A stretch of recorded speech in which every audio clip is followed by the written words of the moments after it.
Hey guys, we're back in the garage today. Today we will be installing the all aluminum oil cooler for the 3.6 liter Pentastar in the Durango. This is going to be Dorman part 926959.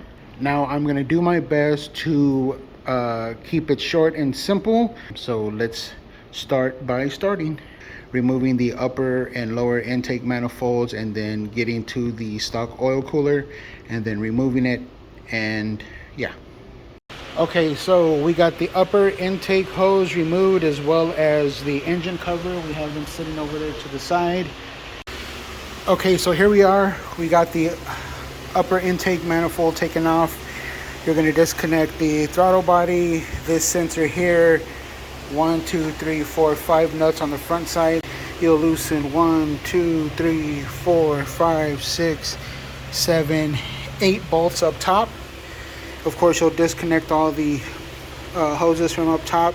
A couple of them are clipped on here and back here. There's one hose back here that you got to disconnect. Other than that, there's not much else on the back side.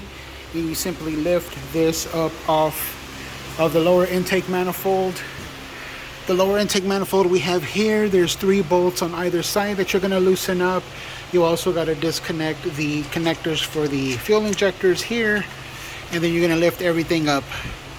Then you're going to loosen up the 5 bolts. There's 3 bolts up front, 2 bolts in the rear for the oil cooler,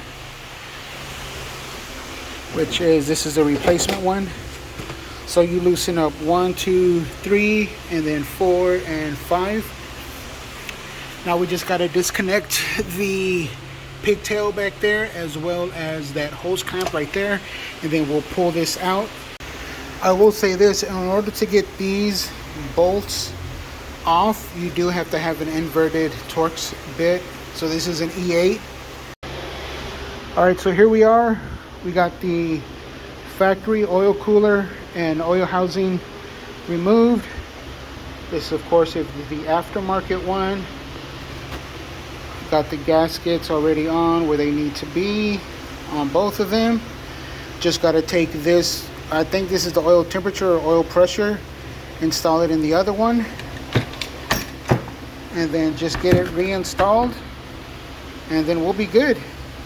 Just disconnect all the hoses, disconnect all the lights. I'm fixing to get down in there and soak up as much as that coolant and oil as I can just to clean it up a bit, and then we'll be good.